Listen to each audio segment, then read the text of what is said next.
नेत्रेषु नित्यमातृरूप शक्ति। বাংলায় স্নানযাত্রার ইতিহাস আজকের নয়।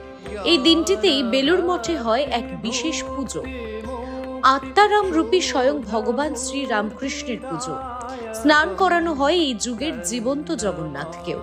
হ্যাঁ, তিনি জীবন্ত, ভীষণভাবে জীবন্ত আজও এ ব্রহ্মাণ্ডে বিরাজ করছেন তিনি। কিভাবে, কি এই আত্মারামের কৌটো জেনে নেওয়া যাক। আত্মারামের কৌটো, যা শুধুমাত্র একটি মামুলি কৌটো নয়, এ এক জীবন্ত স্বরূপ। এ সাক্ষাৎ ব্রহ্মস্বরূপ। ভবসাগর তারণ কারণ হে, রবিনন্দন বন্ধন খণ্ডন হে। এই বন্ধন, এই মায়া, এই জাগতিক মোহ সবকিছু খণ্ডন করেছেন যিনি, সেই যুগাবতার, সেই কালজয়ী, সেই কৃপা কল্পতরু ভগবান শ্রী রামকৃষ্ণ পরমহংসের পূর্ণ ভস্মাবশেষ সংরক্ষিত আছে এই আত্মারামের কৌটোর মধ্যে। সালটা 1886। ঠাকুরের মহাপ্রয়াণের পর তার অস্থি কোথায় রাখা হবে, কাঁকুরগাছি না বেলুড়, এই নিয়ে মতানৈক্য দেখা যায় গৃহী এবং সন্ন্যাসী ভক্তদের মধ্যে। রামচন্দ্র দত্তের ইচ্ছায় ঠিক হয় যে ঠাকুরের অস্থি নিয়ে যাওয়া হবে কাঁকুরগাছি যোগোদ্যানে, কিন্তু তাতে ঘোর আপত্তি ছিল শশী মহারাজ ওরফে স্বামী রামকৃষ্ণানন্দ এবং নিরঞ্জন মহারাজ ওরফে স্বামী নিরঞ্জনানন্দের।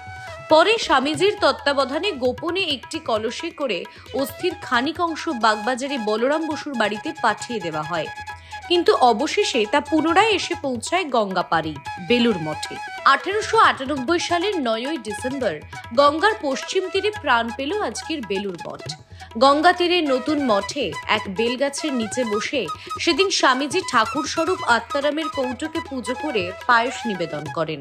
সঙ্গে প্রার্থনা করেছিলেন, বহুজনহীনতায় তুমি এখানে স্থির হয়ে থাকো। শোনা যায় প্রত্যুত্তরে ঠাকুর বলেছিলেন, থাকবো। স্বামীজি আবার বললেন, জীব কল্যাণে তুমি এখানে থাকবে। আবারও উত্তর এলো, থাকবো। কথায় বলে, বিশ্বাসী মিলায় বস্তু, তর্কে বহুদূর। এই আত্মারামের কৌটোর অলৌকিকতা কি শুধুই নিছক বিশ্বাস? এই পৃথিবীতে স্বামী বিবেকানন্দর থেকে যুক্তিবাদী মহাজ্ঞানী খুব কম জনই ছিলেন, একথা বলাই বাহুল্য। একদিন স্বামীজির মনেও প্রশ্ন জেগেছিল এই কৌটোর আশ্চর্যকর ক্ষমতার বিষয়। সত্যিই কি ঠাকুর বিরাজ করেন এর মধ্যে? তিনি প্রার্থনা করলেন মনে মনে, 3 দিনের মধ্যে যদি গোয়ালিয়রের মহারাজ মঠে আসেন, তবে আমি জানবো ঠাকুর তুমি সত্য বিরাজ করো এই কৌটোর মধ্যে। ঠিক পরদিন হঠাৎ মঠের দরজায় হাজির হন গোয়ালিয়রের মহারাজ। স্বামীজি ছুটে যান ঠাকুর ঘরে, আত্মারামের কৌটোকে বারবার মাথায় ঠেকিয়ে বলতে থাকেন, তুমি সত্য, তুমি সত্য। হ্যাঁ, তিনি সত্য, তিনি সুন্দর, তিনি শ্রেষ্ঠ।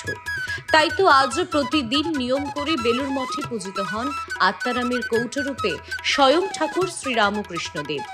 ঠাকুরের সেই পুণ্য অস্থি দিয়ে পরবর্তীকালে একটি শিবলিঙ্গ নির্মাণ করা হয়।